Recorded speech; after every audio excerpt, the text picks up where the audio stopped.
Hello, welcome to today. Today is a cozy day. It's been super raining out, and it's just one of those snugsy days, where you just want to have tea in bed, maybe read a book, watch a movie, snuggle up with someone special. It's kind of what it is today. So today, why not talk about part two of the Clairs? You may have caught my other video. If not, you can head on over and check it out in my reel of videos. And it was the first part. So we're talking about the Clairs. So those extrasensory perceptions that you are starting to notice within your life. I like to call them superpowers. Other people might call them hypersensitivities, especially the people that are outside of you and are seeing how you're shifting. And because it can affect your life. It can affect your life in the way that you used to be able to go out to spaces, but now you hear a lot of things from the spaces. You see things, possibly entities, or you have a lot of flashing lights, and you are getting those sensitivities coming up. Or you touch things, or you walk into a building, especially in Victoria here. I'm in Victoria, BC. There's a lot of old buildings. And if you are starting to be able to pick up on the energies of a space, if you go into one of these old buildings, you might start picking up on what happened there in the past, and it might not have been so pretty, right? So last week we talked about clairvoyance, claircognizance, clair... what was the other one? Claircognizance, clairaudience, I can't read my own writing, and clairempathy. So today we're going to go through the last four. And by me saying that there's these 8 clairs, I have no doubt that there is more. These are just the most prominent ones and the ones that people seem to know about. But I don't doubt that there's other ones that are going to be coming out as we are awakening further and further and further in our evolution, right? In our psychic evolution. So today we're talking about Clairsentience. We're going to talk about Clair Tangency, Clair... Oh, I've had Clairsentience twice. Clairsalience and Clairgustance. Clairsalience and Clairgustance. I just like that word. So let's start with Clairsentience. What's Clairsentience? This is one that a lot of people are familiar with. Some of these not so much, like the Clairgustance and the Clair Tangency. But Clairsentience, that's that knowing. That's that gut feeling where you're just like, something doesn't feel right. Or I just know that it's right.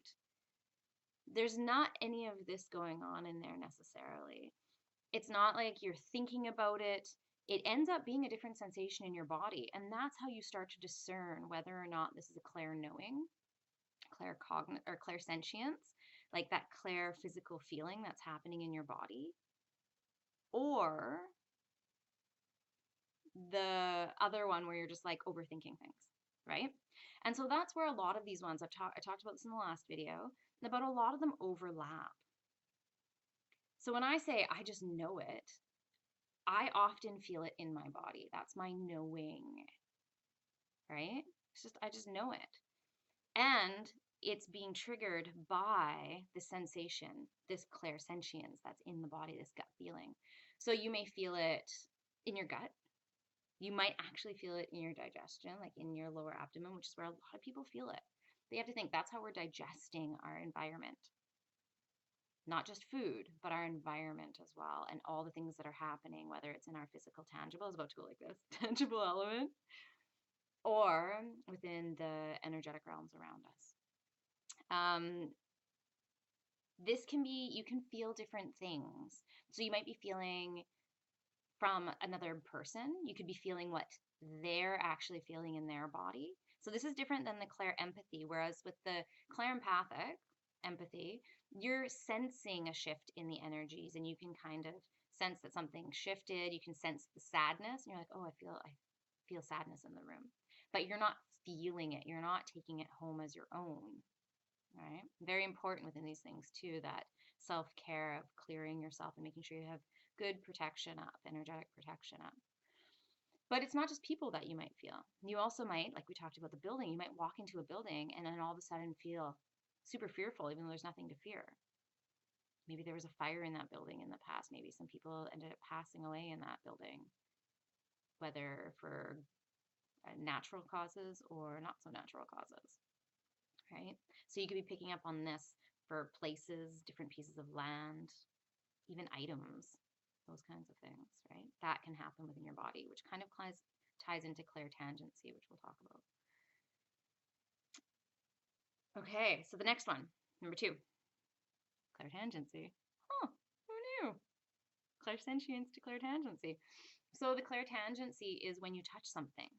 You've probably seen this in shows, you might have experienced it yourself, where you've touched an object and you're like, ooh, I don't want this. This doesn't feel good, but you don't know why. Or in the shows, you might see somebody touch something and then all of a sudden like, and then you see all these visions that they're seeing, and they're just like, oh, I see that person was running away from this other person, and right?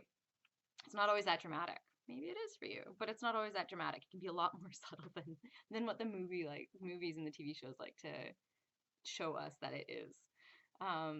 So you could be touching something, you can get information, and through this information, you can actually use it, this clear touch, this clear tangency.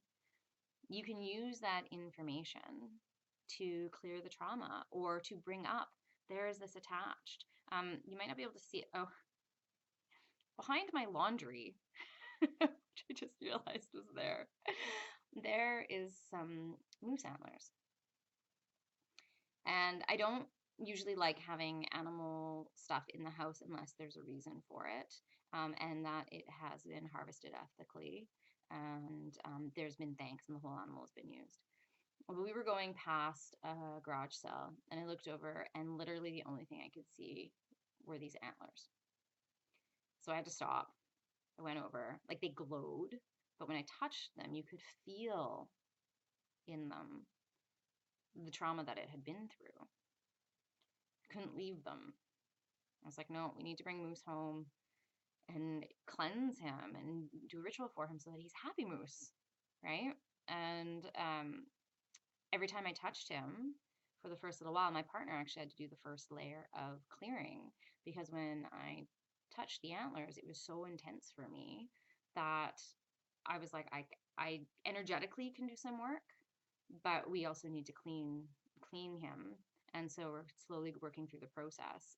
Frankincense first, and then now lavender is the next step, which is myself, and then doing some geomancy with some Tamiana to clear out the rest. And Moose has just been happier and happier and happier, and he follows us around on a regular, oh, I don't know what's going on there, regular basis, and it's just like, hey guys, what's going on?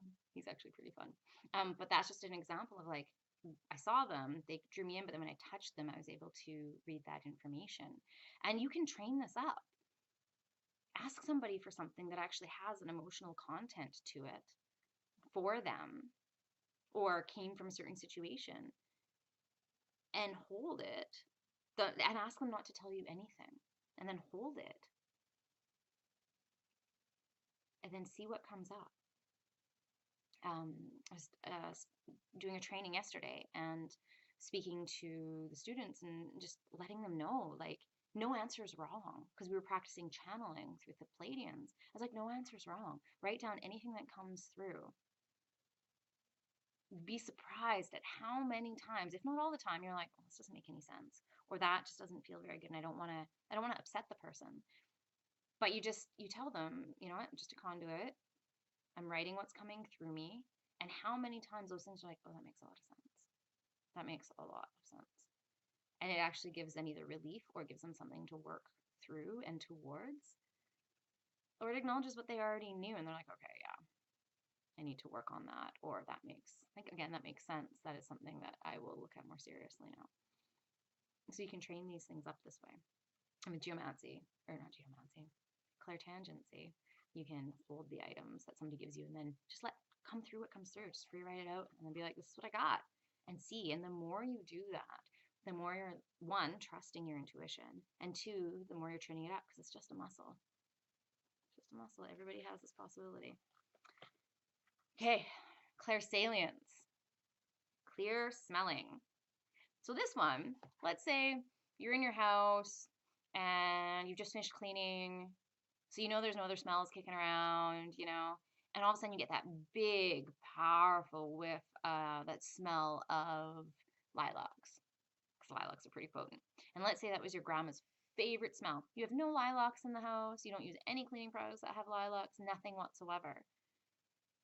But they were your grandma's favorite, and your grandma is no longer within the 3D realm. Clairsalience, the clear smelling. Or you might have heard of some people with the trauma, with the PTSD, they will re-smell things from back then. That is their brain being like, okay, here we go. We're entering that space. Or wood smoke is often one that, but that's like a common memory trigger. But you're smelling it and there's nothing around you that would be causing that smell. So there's actually no scent particles happening here. So your nose is connected through to your limbic system, and your limbic system is like that ancient knowing, the memory space. So you're tuning in through the divine, through the limbic system, to get these messages, these ancient knowings. I like to think of it as connecting to the collective consciousness. If you're smelling, getting these smells for things like, let's say you're hanging out with somebody and you're like, whoa, all of a sudden I'm smelling this, and you're like, oh my goodness, I know that smell. That's blah, blah, blah, blah, blah. And I just was thinking about this thing over here. That's tuning into the collective consciousness. Or that is how the spirit realm is sending it to you. Because, like, if you're to grandmother, it's the lilacs. She's like, here you go. Here's the memory. And it's like releasing things from that limbic system. It's pretty crazy here. It's pretty awesome. And you can ask questions. This is another thing. Ask questions. If you're like, oh, I don't know if my body, like, what does that mean? Straight up ask. Be like, why am I smelling wood smoke right now? And then write it down. Or if you have an audio recorder, or just listen for the answer. I find writing it down and using an audio recorder, it helps to solidify that. And it's something you can look back on later as well. Because sometimes we don't have time right in that moment to decipher all of it, but to just ask the questions with any of these, right? Like, oh, I'm feeling this in my gut, and I know it's not my actual gut. What does that mean? I'm hearing this tone. We're going to go into, we talked about clairaudience, we're not going to, we already talked about it, the first video. But I'm hearing this tone. What does that mean? And they can't really, if you hear tones, if you say, what does that mean? They're just going to give you another tone. But you can ask for clarity and be like, does this tone mean yes? Does this tone mean no? Is this supporting or telling me not to? Like, you can ask different questions to get clarity in the moment. And the more you do that, again, the more you trust and the more knowledge that you have. Okay? So that's the other thing. With Clairsalience, it might trigger the other things. We've talked about this with the other ones as well, where you have like that sensation in your body and then you have that knowing. Or you have the knowing and then all of a sudden you have the sensation in your body. It's going to be the same. You get the scent and then all of a sudden you get this vision that goes with the scent. Or the scent and then the ear, or the scent and then all of a sudden that sensation of like, oh, I have a knowing. Whoa, where is this coming from? Cool. Right? Okay, last one. This one's crazy, and I never thought about this one before. Clairgustance. Clairgustance is the Clair tasting. So the Clair tasting is literally if you're sitting there and then all of a sudden you're like, why am I tasting apples? You haven't just eaten an apple. Nothing you've eaten recently tastes like apples, right? Or you're like, oh, I have this taste of alcohol or something. I don't know if I'm alcohol. I got something alcohol because one of the examples that I've seen is where detectives have been studying a case and all of a sudden they're like, well, we don't know what exactly we're looking for. And then they get this taste in their mouth and they're like, oh, that tastes like it's really bitter. So it's like a drug or it's an alcohol if it has that sensation in the mouth. It could be something sweet, but it has nothing to do with something that you've just put in your mouth. It's literally to do with a sign from the divine about something. It's your way of reading what's happening, right? So like you're talking about the smell. So an example would be like you're tasting a favorite food of somebody who's passed away versus them sending you a smell of something that's passed away. Let's just hope that their favorite food wasn't sardines. Or my cat's favorite food. You'd be like, oh, why am I tasting cat food? Could happen, right? Who knows? Let's see here. Yeah. There we go. So we have all 8 there. So let's review them. So clairvoyance, clear seeing. Claircognizance is that clear knowing, that just like, yeah, that's what it is. The clairaudience, which is the hearing. The clair empath, which is that sensing of emotions. You're feeling the things that are happening around you, but you are not embodying them. Clairsentience, and so you're embodying what you're feeling around you.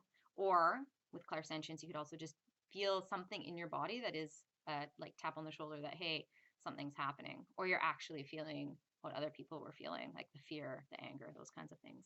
Clair Tangency, which is the clair touch, right? You're touching something and you're getting the messages.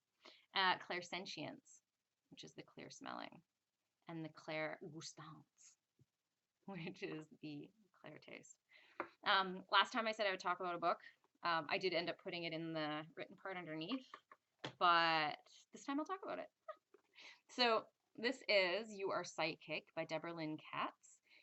This book, for some reason, the name bothers me, and not so much anymore as much as it did, but for some reason I always used to be just like, what?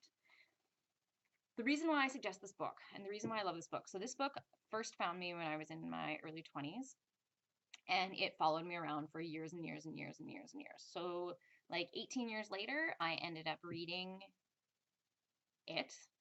And the reason I knew I had it, I have a couple books, and this might come into your life too. You'll pick up a book and you're like, I can't seem to get rid of this, but I just don't want to read it right now, or it just doesn't feel right.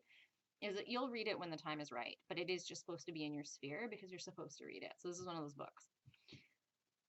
It is amazing. For one, she talks about her experiences. She's like a medical intuitive, medical psychic. And it talked about how her journey began. So how she literally went from like, oh yeah, I don't really know about these things. And all of a sudden she was like, oh, all of a sudden I can see these things, hear these things. Like I know these things about people that I shouldn't know. Like what's happening? And then how she trained up and then where she is now. But throughout the whole thing, she also gives, like, so she gives a bit of her background, but then she talks about different ways, like energy in your body, it talks about the chakras and the auras, how to discern the things that you are experiencing, how to gain better clarity on them. And she gives some really good exercises and some really simple exercises that I personally have found super helpful within my practice. And I do credit this book with actually upshifting my practice and what I'm able to offer my clients, that on top of everything else. But it allowed me to trust what was happening in the sessions and just be like, no, here we go. And then also to figure out more about what I was seeing and what I was hearing and what I was feeling, and like not be afraid of it and just be like, no, you know what, this is possible. Right? We are made of energy. All of this is energy. We are getting energetic information through these different ways and through these different ways in our body. But if we're not brought up to know how to use these, which most of us aren't, and that's no fault. We are in an awakening. We are in this time where things are shifting rapidly, and some of us are rapidly following along. But where is our support? And so that's why it's so lovely to have these books and these people that are sharing their wisdoms and being like, hey, this was my experience. These are the things, this might help you. It may not, but we have that out there. And then we also have each other as we're going through this. And that is partly why I share as much as I do. Yeah. Okay. So much love and Stardust. Until next time.